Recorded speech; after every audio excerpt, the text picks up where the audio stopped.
Assalamualaikum warahmatullahi wabarakatuh. Alhamdulillahirabbil alamin wa bihi nasta'in ala umur dunya waddin wa ala alihi wa sahbihi ajmain. Amma ba'du. Ya, anak-anak sekalian, alhamdulillah kita bertemu lagi pada kesempatan hari ini. Insyaallah kita akan melanjutkan pembelajaran kita mengenai pendidikan agama Islam. Pada pertemuan sebelumnya kita sudah membahas mengenai ketika bumi berhenti berputar. Kita kemarin membahas mengenai iman kepada hari kiamat, menyebutkan nama-nama lain hari akhir. Insya Allah hari ini kita akan membahas mengenai dua jenis kiamat. Apa saja itu? Ya, mari kita bahas.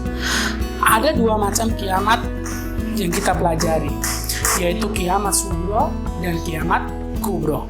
Kiamat sugro itu adalah kata lain dari kiamat kecil, dan kiamat kubro adalah kata lain dari kiamat besar. Nah, kiamat sugro atau kiamat kecil yaitu hancurnya alam di sekitar kita.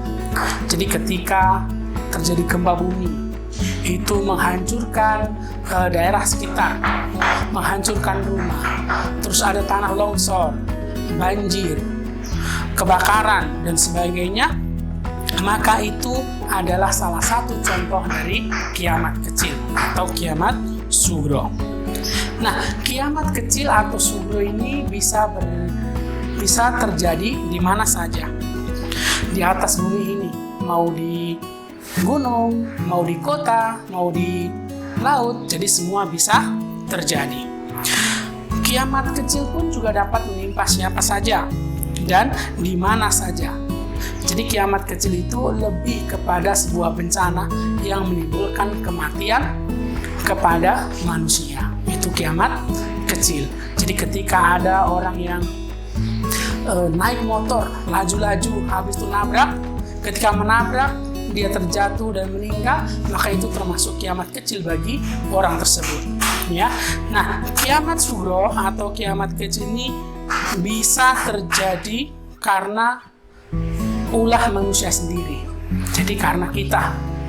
Jadi bisa terjadi karena kita, meskipun itu pada hakikatnya adalah kehendak Allah SWT. Contohnya, misalnya berkendara tidak hati-hati sehingga kecelakaan, maka kiamat kecil, kiamat sugro, kematian, kecelakaan menimpa kita karena kita sendiri. Kenapa? Tidak berhati-hati ketika mengendarai motor. Terus, membakar hutan, menebang pohon-pohon yang tidak terkendali sehingga gunung menjadi gundul dan tanah longsor. Jadi ketika kita tidak menjaga lingkungan, kita menebang pohon sembarangan, membiarkan hutan gundul, akibatnya terjadi banjir dan juga tanah longsor. Maka siapa penyebabnya? Ya kita. Kita menyebabkan kiamat terkecil. Bisa jadi banjir yang selama ini kita alami itu juga ada ulah dari manusia. Tapi pada akhirnya tetap kembali kepada Allah SWT. Seperti kalian membuang sampah sembarangan, sampah dibuang sembarangan, dibuang ke parit, dibuang ke sungai, maka hal itu juga akan menyebabkan bencana bagi kita. Ketika timbul sebuah bencana, maka itu disebut dengan kiamat kecil. Jadi intinya kiamat kecil itu adalah kematian ataupun bencana yang terjadi dalam skala kecil. Jadi tidak menyeluruh, tidak seluruh dunia, tidak seluruh alam semesta, tapi cuma di suatu tempat. Semisal banjir di Bontang, banjir di Samarinda, dan tanah longsor dimanapun, maka itu disebut kiamat kecil. Nah, selanjutnya yang kedua yaitu kiamat kubro. Kiamat kubro itu kiamat besar yang betul-betul terjadi hari kiamat. Itu merupakan kehancuran alam semesta. Kiamat kubro adalah hancurnya alam semesta beserta isinya. Jadi alam semesta hancur, isinya juga hancur. Bumi hancur, manusia hancur, semuanya hancur. Matahari, bumi, dan planet-planet lainnya sudah tidak berjalan di porosnya sehingga bertabrakan. Jadi nanti ketika hari kiamat bisa jadi bumi mengeliling matahari bisa jadi sudah keluar dari porosnya. keluar dari lintasannya, maka saling bertabrakan hingga terjadi hari kiamat. Nah, bumi berguncang dahsyat sekali guncangannya.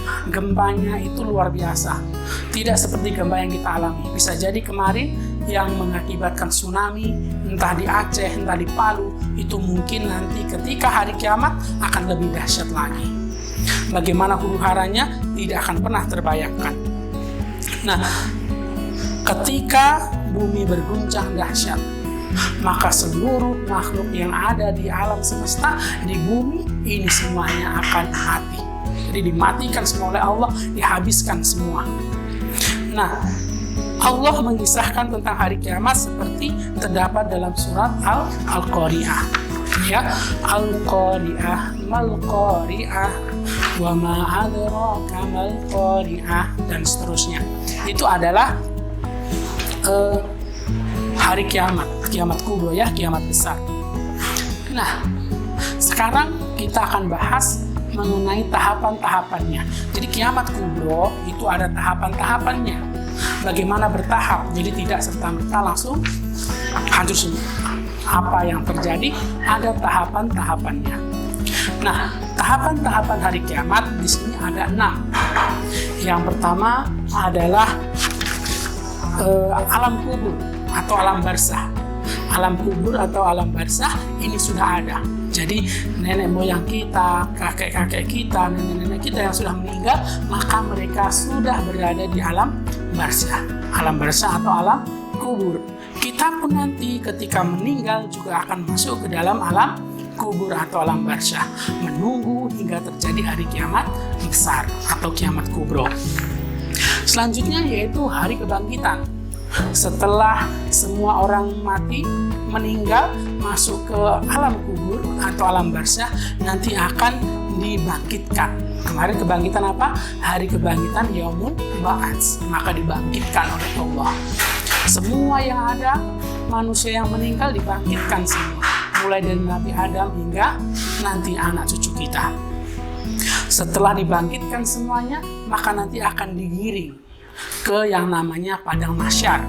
Padang mahsyar tempat yang luas sekali, tidak ada yang tinggi, tidak ada yang rendah.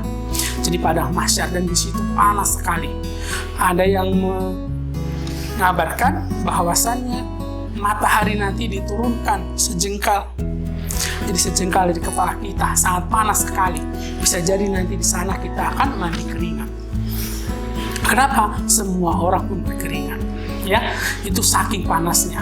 Tapi tidak gosong, tidak kering, tapi nanti keringatnya itu mengalir seperti banjir. Nah, setelah kita dikumpulkan di padang mahsyar, maka nanti masuk ke dalam mahkamah Allah atau pengadilan Allah. Jadi masuk ke mahkamah, ke pengadilan. Di pengadilan Allah itu termasuk nanti ada di situ yaumul hisab. Jadi nanti akan dihitung. Ada yaumul mizan, nanti akan ditimbang amal pahalanya. Maka itu termasuk kepada mahkamah atau pengadilan Allah SWT.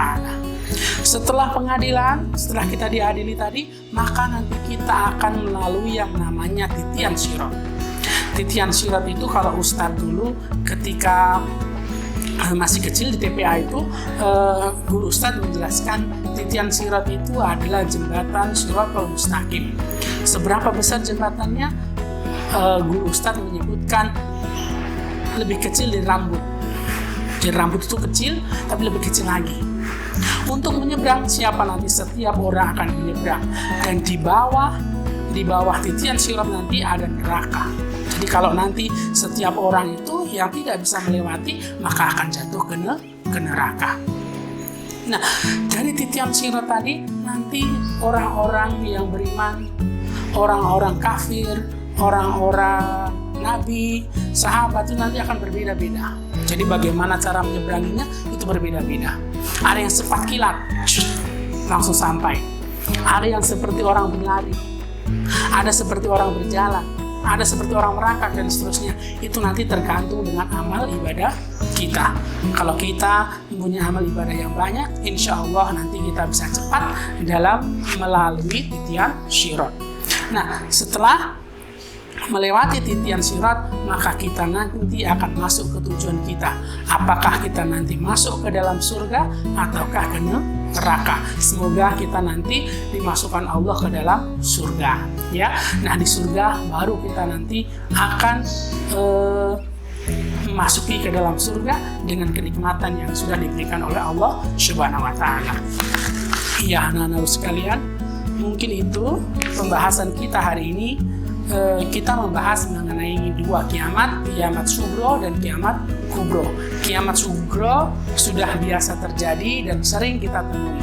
Tapi untuk kiamat kubro kita masih menunggu hingga Allah menghendaki, hingga Allah menentukan kapan waktunya. Jadi ketika Allah sudah menghendaki, baru kita nanti akan mengalami kiamat kubro. Mungkin itu penjelasan dari Ustadz. Ada kurangnya Ustadz mohon maaf, itu karena kekurangan ilmu dari Ustadz. Apabila nanti ada baiknya atau ada ilmunya, maka itu dari Allah Subhanahu wa taala. Baik, jangan lupa belajar. Terima kasih atas perhatiannya. Semoga kita dimasukkan Allah ke dalam golongan-golongan orang beriman yang nantinya akan masuk ke dalam surga Allah Subhanahu wa taala. Terima kasih. Wallahu muwaffiq ila aqwamit thoriq. Wassalamualaikum warahmatullahi wabarakatuh.